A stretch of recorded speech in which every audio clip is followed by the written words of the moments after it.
मुबारक ज़ेब साहब, तबीयत से ठीक है सर? सर स्माइल करके हैं। थोड़ा थोड़ा सा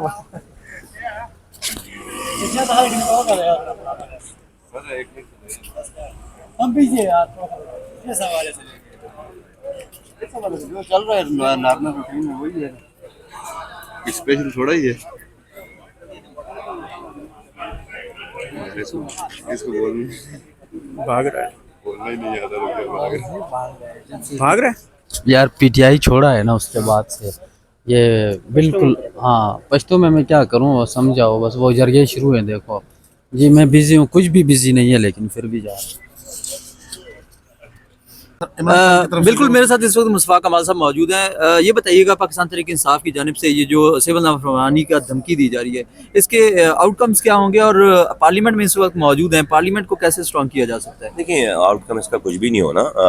मैंने पहले भी जैसे कहा है कि जो सिविल नाफरमानी की तहरीक है, मैं ख्याल पीटीआई और बानी जो तहरीक है, बानी पीटीआई हैं, उन्होंने इसलिए दी है या देते हैं कि उनका वर्कर जो है वो फारिग ना बैठे। ठीक है। अगर उनका वर्कर फारिग बैठेगा तो वो अपने लोगों पे तनकीद करेगा, वो दूसरी खबरों को देखेगा। तो ये एक बहुत मुझे लगता है कि उनके पॉइंट ऑफ व्यू से बहुत अच्छी स्ट्रेटजी है कि भाई आप एक काम के बाद दूसरे काम को जो है वो देते रहो। फिर जो डेफिनेटली जो पिछला जो उनका धरना नाकाम हुआ है, उस नाकामी की गुफ्तगू मुसलसल जारी रहती, तो उन्होंने नया टॉपिक दे दिया।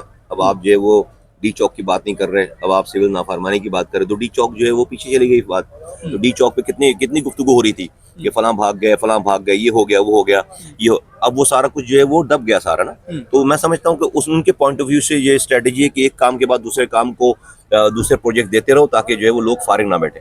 Thank you. शुक्रिया। अच्छा सर, लास्ट वाले ने कि आज जो रिटायर्ड जनरल फैज़ हमीद साहब का एहतसाब किया जा रहा है, आप सियासतदान मुख्तलिफ अदवार में जो इलेक्शन चुराते रहे हैं, इल्ज़ामात हैं उनके ऊपर, जो सियासत में मदाखलत करते हैं, इन सब का ट्रायल होना नहीं चाहिए बशमूल 8 फरवरी 2024 के इलेक्शन तक?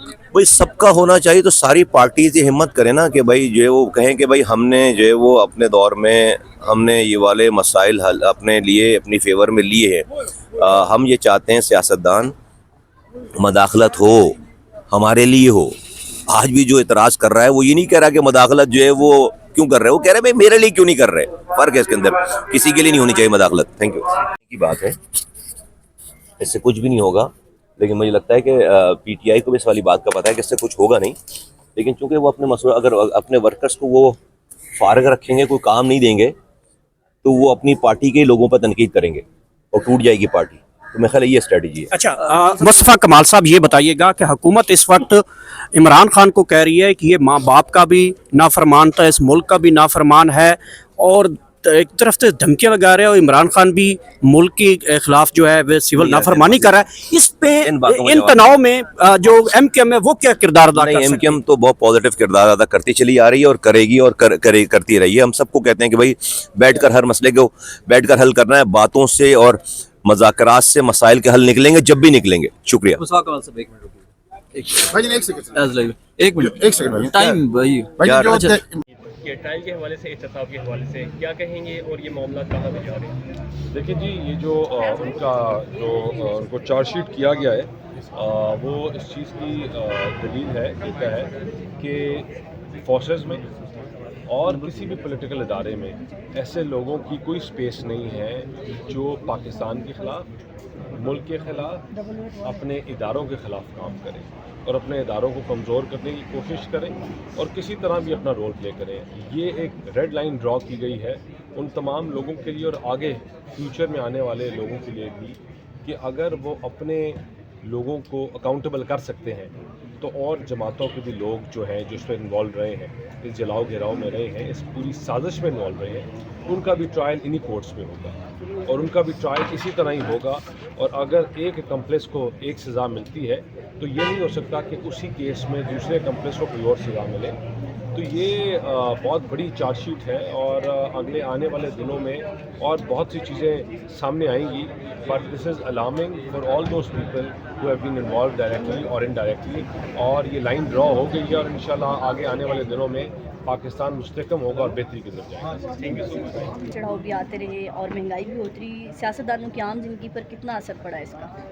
जी बिल्कुल, इसके अप्स एंड डाउन्स रहे। पॉलिटिकल جو ٹرم آئل بھی رہا ہے، لیکن انشاءاللہ ابھی آنے والا سال جو ہے اور جو جو یہ چیزیں سال اختتام کی طرف جا رہا ہے، چیزیں سیٹل ڈاؤن ہو رہی ہیں، بہتری کی طرف جا رہی ہیں، معیشت بہتر ہو رہی ہے، آپ کی جو اکانومی کے انڈیکیٹرز ہیں، اکنامک انڈیکیٹرز ہیں، وہ بہتری کی طرف جا رہے ہیں، آپ کی انفلیشن ہوگی وہ جو ہے سنگل ڈیجٹ میں آ گئی ہے، آپ کے شرح سود میں کمی ہے وہ تقریباً اس میں کافی کمی آ گئی ہے، اور انشاءاللہ آنے والے دنوں میں اس سے بھی بہتری ہوگی. جو تمام چیزیں وہ ہیں جن کا ٹرکل ڈاؤن افیکٹ عوام کے اوپر، سیاستدانوں کے اوپر اور ملک کے اوپر پڑتا اچھا ہے. سر، لگتا ہے عوام کو کہ کچن جو اثر انداز صرف عوام کا ہوتا ہے، کیا سیاستدانوں کو بھی کچن اثر انداز ہوتا ہے مہنگائی سے؟ دیکھیں ہر کسی کا ہوتا ہے یہاں، وہ جتنا کوئی بڑا ہو چھوٹا ہو، اور زیادہ تر سیاستدانوں کا مسکنسیپشن یہ بھی ہوتی ہے کہ ان کے پاس ان کے پاس بہت زیادہ شاید ان کو تنخواہ ملتی ہے یا پیسے ہوتے ہیں. ان ریالٹی کہ اگر آپ کمپیریٹیو انالیسس کریں کہ انہی کے گریڈ کے اور افسران کا، وہ ججز ہو جائیں، وہ ایم پی ایز ہو جائیں، تو سب سے جو کم ترین تنخواہ ہے وہ ہے ہی پولیٹیکل پارٹیز کے نمائندوں کی، اور خاص طور پہ ممبر نیشنل اسمبلیز کی. Thank you.